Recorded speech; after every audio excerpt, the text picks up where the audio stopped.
a introduit à la CENI un document qui a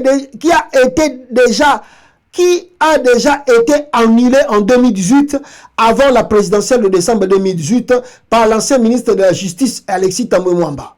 En effet, selon les indiscrétions au niveau du ministère de la Justice, il n'existe aucune trace de délivrance d'un certificat de nationalité congolaise à Katumbi depuis qu'il est rentré d'exil. Par conséquent, au nom de la continuité de l'État et sans certificat de nationalité, de congolité, la validité de la candidature de Moïse Katumbi est comment? Rejetée. Voilà le plan que Naïbisa Kibino déjà. Pourquoi ils ont demandé les originaux? La blague. Naïbisa Katumbi, il ne faut pas se réjouir déjà. Parce qu'il y a des trucs qui se préparent. Que vous serez surpris. Vous serez surpris. Nao Ezakoya Liboso. Nzamba Bikamwa, Nzamba Lola, Sunga RDC pour des fois, bato comprendre te, oh, biso toza komona Liboso, tant toza koye koloba bino awa peuple congolais sur makambo nini bato ya Félix Tshisekedi baza ko préparer na mikolo eza koya sur des candidatures ya bato ebele. Na yebisa bino ke le fait à pamba basengi ke Katumbi yaka na passeport na yo yela biso nini boye. Na yebisa bino ke il y a des choses qui se préparent. Maintenant ici, peuple congolais, bande ko na ngai. Na seni kaka wana. Lobby avant-hier, boyebi ke biso toza bato akati, toza na bato na biso basalaka boulot na kati mboka wana ke topesa bango merci. Des fois bato ya comprendre raté, excusez-moi bande ko na ngai entre parenthèses, nzambe soka apesi biso mo mukie, tozalaka nango, to travaillera na ba équipe. Tozalaka na ba équipe, ba information musu to yela bino awa. Okomituna mituna mais je vais la joie ba information na wapi. Tozana ba équipe makasi na kati mboka. Et ba équipe wana des fois singaka moi ba unité, ba crédit, faut opesa bango, soutenir bango parce que bazora même ba risque pour nous misela biso ba information mususu.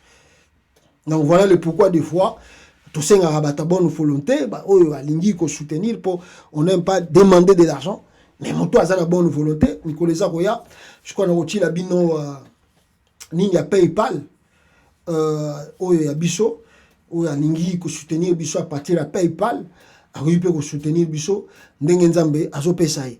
Voilà, donc je disais que na kati ya seni bisika Denis Kadima Azali, nous venons de recevoir des informations fiables, efficaces et des informations tozui ezali ko lakisa ke Denis Kadima peuple congolais azali ko préparer réélection ya Moïbi ya Félix Tshisekedi. Denis Kadima peuple congolais, qu'est-ce qui se passe à la CENI?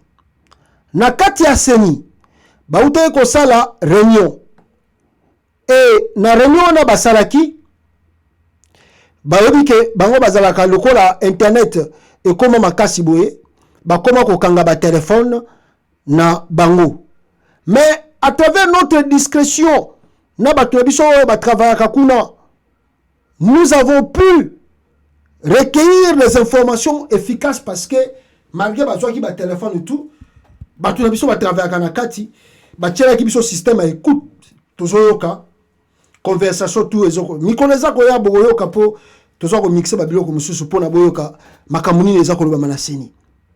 Denis Kadima na Félix Tshisekedi.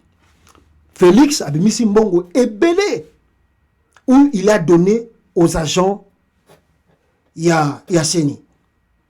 Pour la koyebisa bango, ici, vous êtes venus, on ne travaille pas pour la victoire d'un opposant. On travaille pour la réélection de Félix Tshisekedi. Wana Denis Kadima, mutaza koloba yango na Seni. Et il répète, je répète ce que Denis Kadima lobaki. Alors bien que vous êtes venus, on ne travaille pas pour une élection ou l'élection ou la victoire d'un opposant. On est ici, on travaille pour la réélection de Félix Tshisekedi. L'argent est là. Mbongo ebimi ebele baza ko pesa ba agent ya Seni. Nde ba agent ya Seni na kati réunion bazalaki ba bazo docteur kama nde bazo sola ba masolo. Mbongo ebimi ebele. Alors, qu'est-ce qui s'est passé? L'arrivée, il y a candidature, il y a Martin Fayulu. Pour le clan Félix Tshisekedi, ça ne leur fait pas peur. L'arrivée de Mukwege, l'arrivée de Katumbi, que notre collègue Sabino Balingi est validé, ça leur fait pas peur. Badeli se sanga matata pono bazako menacé et zo bangi sabango penate. Mais Félix Tshisekedi, selon nenga to uchu koyoka makambone to landili, ayebisi bango ke ba opposant ba Katumbi ba biloko tuwana bango eza na ngolo côté. Mais parti wo eza ko bangisa Félix. Parti oyo eza ko bouger mo muke bataseni ezali Joseph Kabila. Alors Félix voulait que le FCC de Joseph Kabila participe à ces élections. Parce que si le PPRD participait aux élections, au moins, il pouvait se dire, oui, les élections, les gars qui boyaient, oh, malgré la gagnée qui n'a pas un pourcentage à mouké, banini, mais ils ont qui, batutu, bakotaki. Mais le fait que Kabila, avec ce genre, Bazako Boya, Kadima, Alobi, on ne sait pas comment on va s'en sortir. Côté opposant, le terrain est déjà acquis. Félix n'a peur de personne. Ni de Mukwege, ni de Katumbi, ni de Fayulu. Il dit, Kadima Mutazoe Bisabango, que Félix n'a peur de personne. Il a la justice, l'Assemblée nationale contrôlée par lui, l'armée contrôlée par lui, le service de sécurité contrôlé par lui, de Gazo Bangisabangote. Mais, côté Kabila, c'est là où il y a des hésitations. Alors, comment on va faire? Nous avons une négociation où nous avons tenté de gauche à droite. Donc, c'est nous qui avons yoka, batu baza aucune élection. Toza koloba makambo yo, batu ya ba politicien Congo bazala na mitu makasi. Mais tant que comme on a fait accompli, c'est là où ils vont se dire, celui qui yoka kita bana na poto to ngai to zala moi bien. Nazo ba na mbanga tumbiawa, bazo mona ngo black, mais vous voyez comment les choses ça ko dessiner déjà. Na we ko ebi sabino. Une réunion vient de se passer à la CENI. Kadima, a ebisi bajan tout, bazu bambongo déjà, il y a Félix pour la réélection na yé. Et Kadima travaille là-dessus. La peur qu'ils ont, c'est seulement Kabila. Alors est-ce que l'opposition congolaise, bakozana ba témoin? Est-ce que l'église catholique a kotia ba témoin?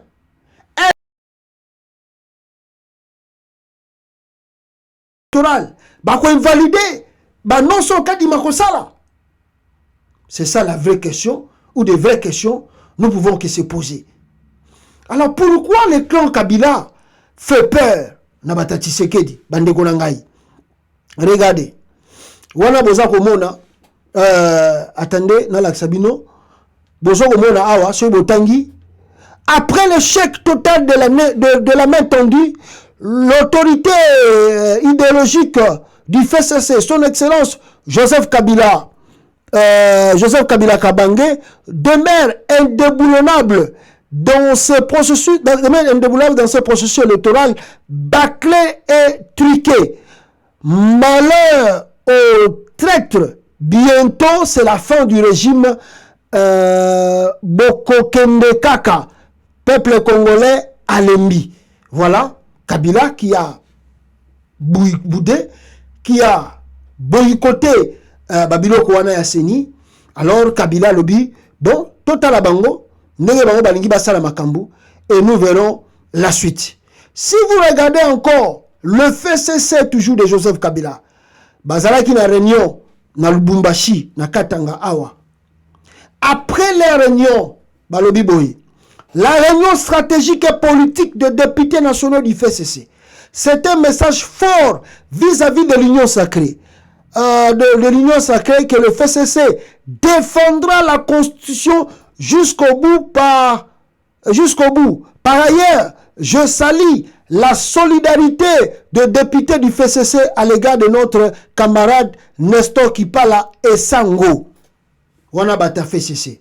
Mais je dois encore vous dire, toujours, n'est-ce pas, Nabato ya FCC, Raymond Chibanda, Aouti Koebisa Bata FCC, Raymond Chibanda. Attendez, je vais vous lire le parole de Raymond Chibanda, Oyo, ABC, Bata FCC, Basana Kinaye, Réunion na Lubumbashi, peuple congolais, sur le refus de Félix Tshisekedi de respecter l'accord qu'ils avaient signé avec Joseph Kabila, partenaire naye, Oyo, Atikelaye, pouvoir. Nabi Miselabino, n'est-ce pas, Eloko Wana, Totanga, moi quelques lunes, il y a Eloko Oyo, comment ça s'appelle, Raymond Chibanda, ABC Bata fait cesser après réunion de travail, Nabango Basalaki. Message du président de la cellule de crise aux députés nationaux, membre du FCC, lu à leur intention au cours de la réunion ce jour, Basalaki réunion le 6 octobre. Donc il a oublié le 6 octobre. Honorables députés et chers camarades résistants, fidèles lieutenant du Raïs, Joseph Kabila Kabange, vous êtes le fer de lance de la résistance contre la dictature. Vous avez fait le bon choix, celui de la nation et non des intérêts partisans.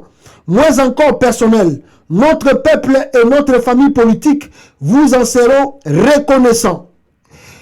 Quelle que soit la longueur de la nuit, le jour finit toujours par se lever. Nous sommes dans la dernière ligne droite. Raymond Chibanda. Alors, bazali la dernière ligne droite. Nous sommes dans la dernière ligne droite. Et l'avenir appartient aux résilients. Tenez bon. Alors, wanana nitaza ko lobango ezali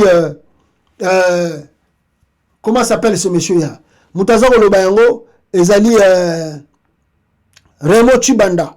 Mutayebisi ba député nyonso tu ya FCC tenez bon parce que to komi na presque na ligne ya suka. La ligne droite. La victoire eza koya. Plan B ya Kabila Kabange.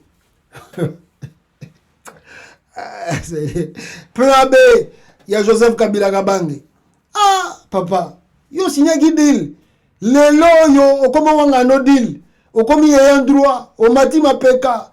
Lelo wana pe yepe Félix Tshisekedi. Ah, avant nana été, à quel peu kocha candidature à l'élection présidentielle. Ah, les naïfs sont dans ce monde. Il y a des naïfs. Félix Tshisekedi, avant d'aller, aga on tape candidature dans une élection. Oh, bon voter ngai. Bon, tout le monde y a image. Na ebité nani soki voilà, les images bozo ko mona awa. Ezali dépôt ya candidature, ya Félix Tshisekedi ya kende kotika. Alors qui est parti déposer à sa place? Na ebité soki ezali Augustin Kabouya, mutu a déposé candidature na ye, mais regardez si la foule était mobilisée pour la candidature à Félix Tshisekedi.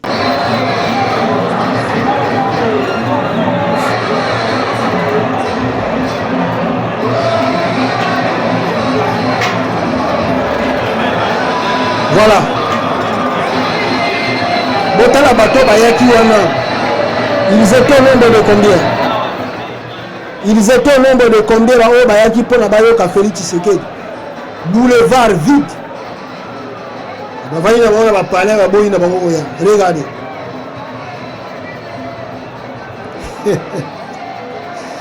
Donc voilà, ça c'est le donc bateau yo balobi la sali mobilisation pour dépôt la candidature de Félix Tshisekedi Bangwana, Babimaki le na boulevard. Union sacrée dans son ensemble. Le MLC, parti à Vital Kamerhe, INC, et pour la partie de surtout, il y a Babatu Luko, il y a Bambo Sonkodia, Bango tout Bavana qui na boulevard, Botali mobilisation à Bango Yangwana. Oh, Baké va déposer candidature de Félix Tshisekedi. Peuple congolais, les images ici prouve à suffisance que si réellement et si les élections libres et transparentes s'organisent au Congo, Monsieur Félix Antoine Tshilombo ne gagnera pas l'élection présidentielle. Nous sommes bel et bien à la capitale. L'union sacrée dans son ensemble réunie, moyennant bambongo à l'État, moyennant corruption, pour que le peuple base à la massive. Mais vous avez vu, Naba Boulevard Wana, Batubaboyi Nabango toujours koya, il y a Ebele, qui montre la population en a marre. Ils sont fatigués de voir qu'un monsieur continue de les tromper, de les manipuler, de les escroquer, comme s'il va faire quelque chose, et pourtant il ne va rien faire. Il ne va rien leur donner. Donc le peuple congolais, babandi na bango ko comprendre pe si ba comprenant. Donc si ils peuvent bien manger, mbongo mutu oyo akopesa bango, mais le peuple congolais ne votera jamais, jamais Félix Antoine Tshilombo. Son échec est déjà là. Boza komona mobilisation le long tongo ndenge salami. Son échec est là, peuple congolais, parce que si je vous montre ici, parmi ces photos là, vous allez voir Nakata Boulevard, IDPS, Union Sacrée Ensemble, Tala Bato et Baeko accompagné candidature à Félix. Même il y a Martin Fayoulou et Leki. Même candidature, il y a Martin Fayoulou et Leki n'a ébélé. Les Kinois, dans son ensemble, ont dit non à Félix Antoine Tshisekedi. Bravo! Le peuple Kinois, bravo! Le peuple Kinois. De boycotter, quand il y a dépôt la candidature, il y a Félix. Ce monsieur, c'est un malhonnête, c'est un escroc et c'est un menteur. Je répète, Antoine Tshilombo, Félix, c'est un escroc, c'est un menteur, c'est un manipulateur.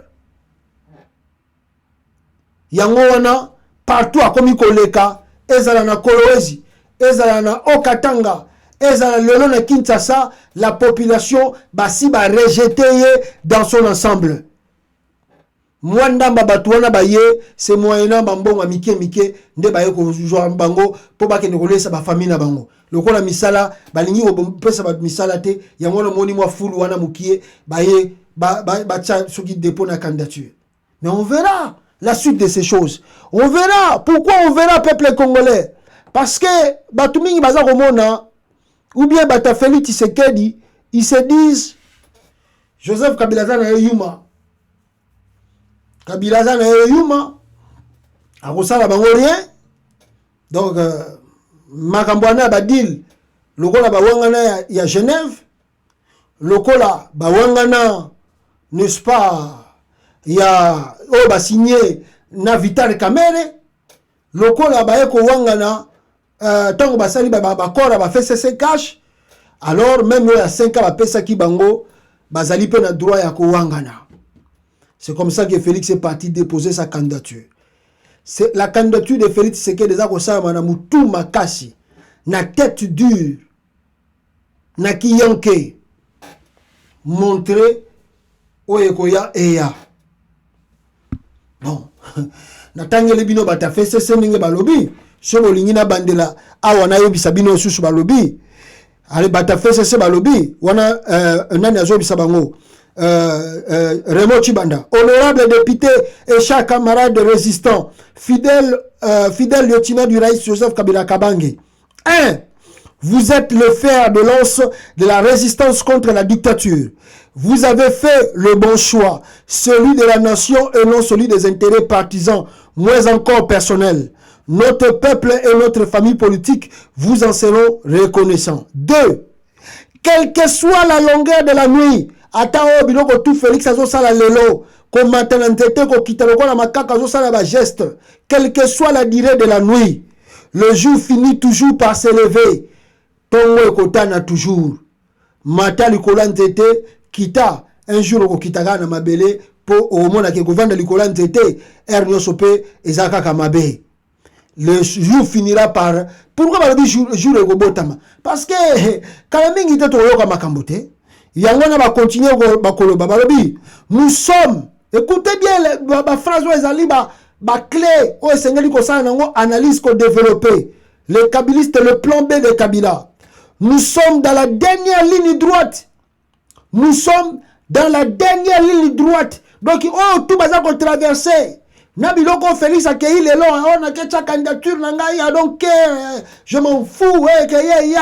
Abengisi Kikwete, le président Kikwete a Meki Kabila a refusé. Kabila a dit, je ne peux pas à aucun moment négocier avec ce monsieur. C'est un naïf, c'est un menteur, c'est un escroc, c'est un manipulateur.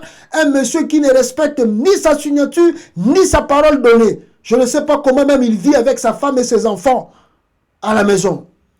Alors, tous en la ligne droite. mata kita kende bavion PPRD ba ebisibi non toza na ligne droite bongo ligne droite wana nana yebi makambo ezokoya nana yebi kiri botozela na bino atomona tokomona. Et l'avenir appartient aux résilients, donc les gens qui résistent. Tenez bon. Bon, ça l'a bien. Kanaming était mambo na makambe koleka. Kabila aza yuma tselo bataille de pêche. Kabila aza na yuma a occupé na sous félicité pour basala guidil pour gagner l'élection té. Basala na edil ba pesier pouvoir. Bon, le kola yo linyo zo tout zo ka si tout bon ngama pe talaka liboso pe talaka sima. Na ebisaka nyakero. Maman Mato aza candidat. Na ebisaka bino bomona Félix na tongo tout bozomona ye botalaka ye bien. Botalaka ye bien. Mboka wana bino bozoka nisaka tout est fini. On est ici. Tozaka na binoa. Est-ce que biso to signer qui d'accord?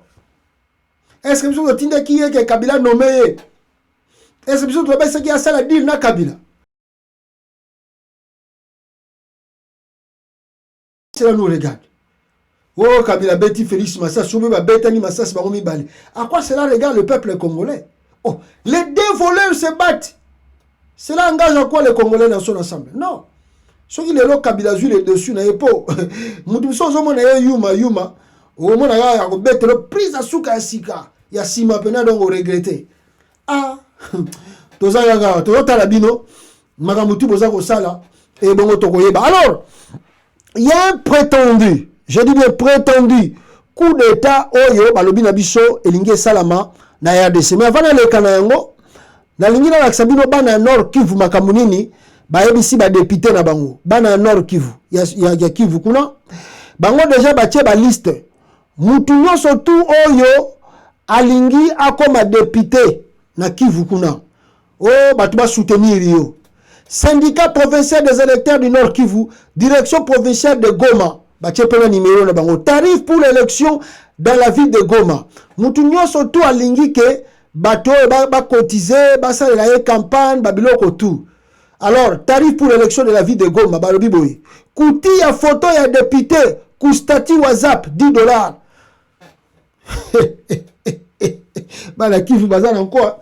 Balobi mututu walinga comme député obocha photo de député na statut à WhatsApp fou député wana pesa ka $10 sur le nombre de personnes sur baza combien o pesa ngo ku badini kuingia mu groupe WhatsApp ya député pona ko sala groupe ya député ya groupe WhatsApp ya député fou $15 kuva la t-shirt ya député kolata pour mutala ta t-shirt ya député fa futa $20 député wana fa futa $20 bacha statut na yo député na WhatsApp fa futa $10 basa yo groupe WhatsApp député fa futa $15 bala ta t-shirt na yo député olingo comme député za candidat fa pesa $20 kuchunga autorité morale ku aéroport pona kokende kozwa député ona ni candidat fu $25 fa pesa ngo $25 Pour voter député, coup national, va voter député, obima député national,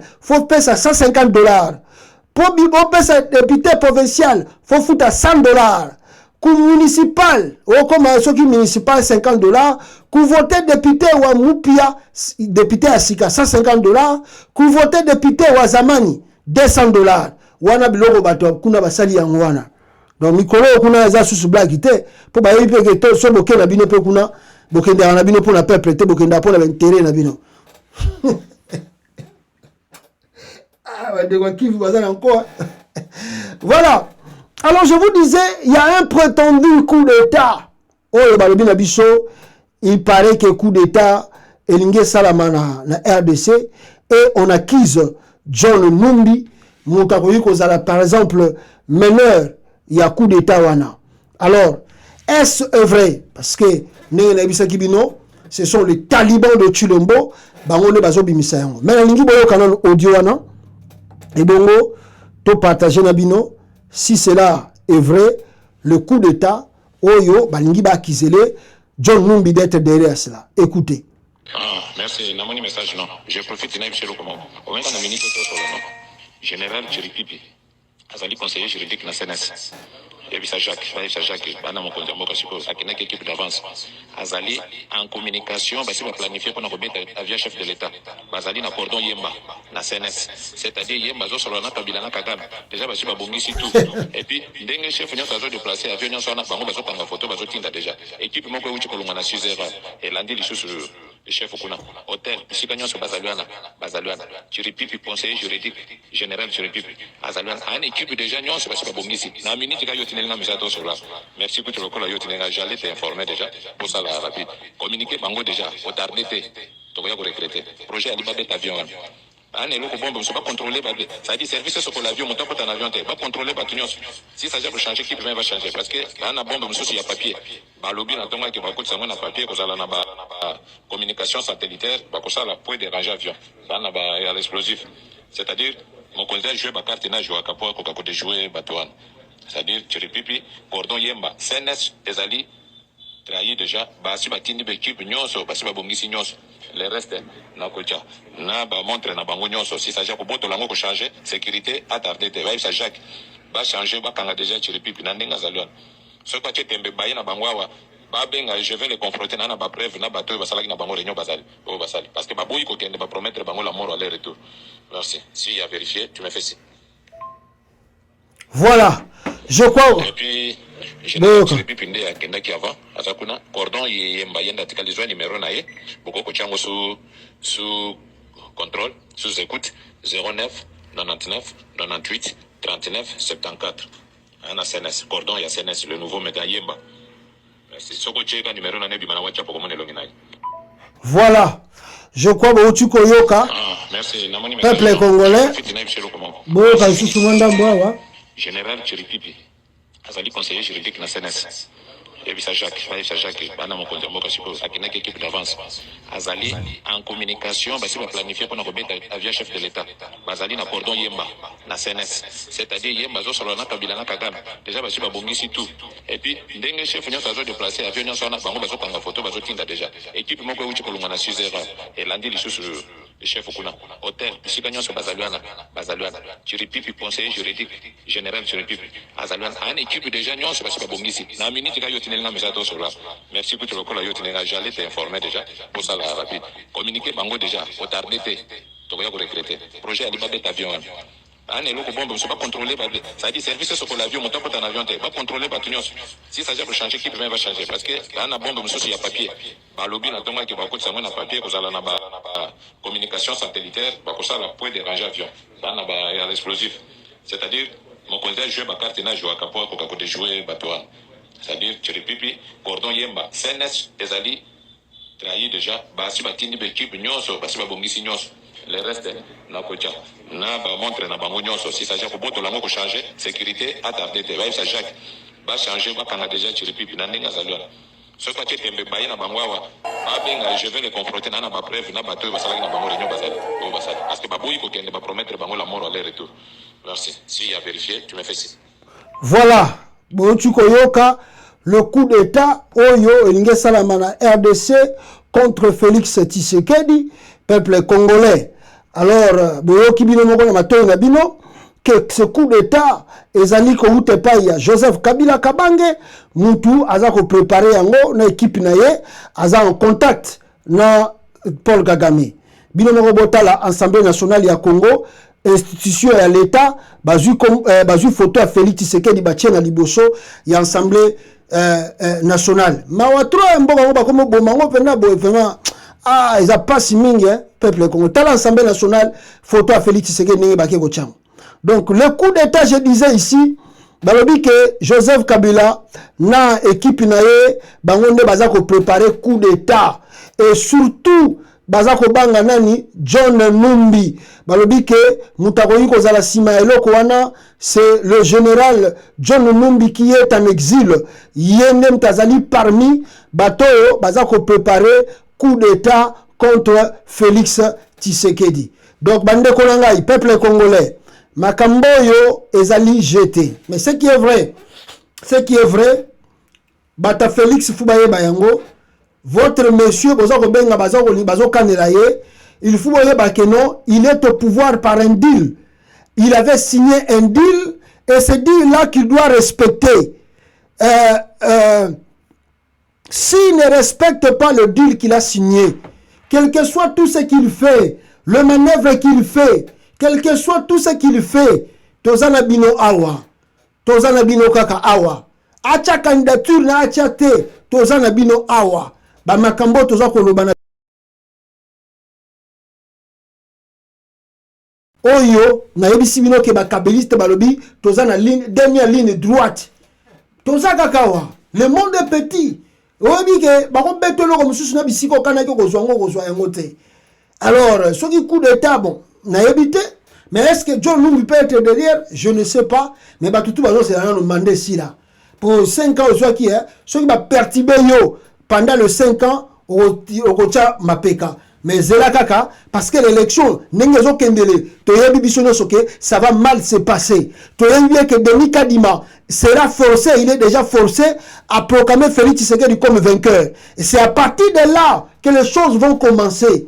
C'est à partir de là que les choses... Et qu'on les calcule sur le cas de 2018.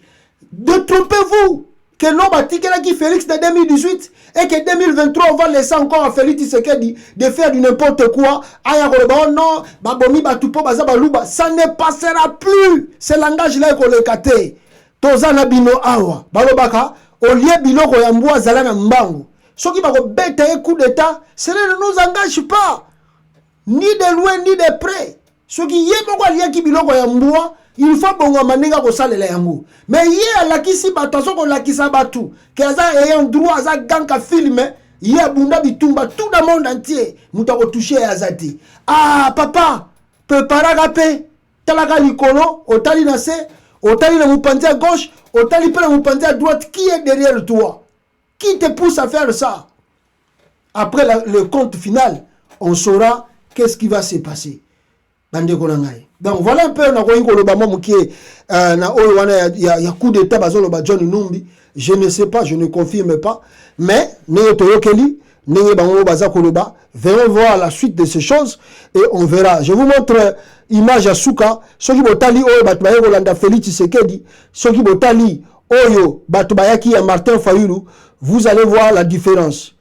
Tala ya Martin Fayulu badidia au peuple congolais.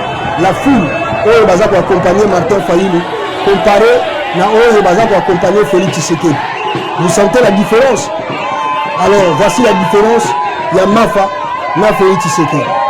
Bon yi balan total bino. Voilà. Bozomona wana Martin Fayulu. Voilà. On verra boko yi ba élection bo yi ba kaka tozo la bino. Tozo Zelabino de Oyiba élection en 2023. Tozo Zelabino. Mettre la candidature, c'est pas mauvais. Mais on verra comment il va gagner l'élection. Parce qu'il n'avait pas gagné en 2018. Kabila n'aime taper ça qui est en haut. On verra comment il va gagner. Il est en face de lui, Denis Mukwege. Il a Martin Fayulu. Il a Moïse Katumbi. Il a Matata Ponyo. Il a Delis Sanga, côté Kassai. On verra comment Félix va gagner l'élection présidentielle au Congo. On verra. Par quelle magie et par quel miracle lui va remporter l'élection présidentielle. Voilà, là c'est Martin Fayulu qui fait sa campagne et qui commence déjà à bouger ses lignes là-bas. Tokota là, bateau baza pemeni yana, o baza Rolanda Félix, o baza Rolobane qui ko gagner. Na dilo Kabila zo bisabino ke to komi déjà na dernière ligne droite. Tout ça là. On est ici. Tout ça na ligne droite. Dernière ligne droite, dernier virage. Aux encore si bon tapé là donc. Encore pouvoir Afrique. So autant là-bas millions, autant là-bas jet privé, autant là-bas avion mituka, ba mbongo lezo bima, politika yango za na problème pouvoir Afrique. Pouvoir Afrique, ba ko déloger peka na makasi. Et c'est ce qui va se passer au Congo. Donc de bande ko ngai. Voilà le peu que Nalinga Kito partagé et l'on a bino ensemble awa. Nalinga na clôturé pour na kolba na bino. Makambo eza ko salama oyo parce que sabino bazalendo azuboye ezali phare de ce mutazana sima. Mais le grand problème est bozo ebate les conséquences ya makambo wana après parce que la communauté internationale ou bien les jours à venir bakoya ko identifier côté batouana tout baleki les massacres qu'ils ont commis. Ils vont identifier les armes qu'ils ont utilisées. Bakoye babisike outi et la responsabilité est koya kaka ya Félix. Mais azoye bayangote, il paiera le prix na o yazo ko sala.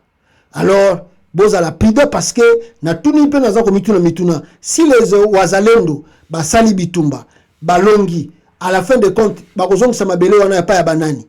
Ba territoire wana qui va contrôler bakopesa Congo pour que bango bakoma lobby banani babundi bitumba wana pona bazwa récompense nini qui les a acheté des armes. C'est tout ce question que vous devez se poser pour voir le risque jouer dans le Congo. Et jamais un gouvernement sérieux, une population qui se déplacer, il s'était, il ne dit rien et il dit c'est les groupes armés qui s'affrontent. Personne ne peut croire à ces mascarades-là. Chilombo, le Lobozo Monangote, demain, le Congo, Bogozo Nasusu na bande d'acquisés, na bambargo Mususu Kolandabino, na Bozo Bao Bozo Salalelo. Merci peuple congolais, à la prochaine, ciao.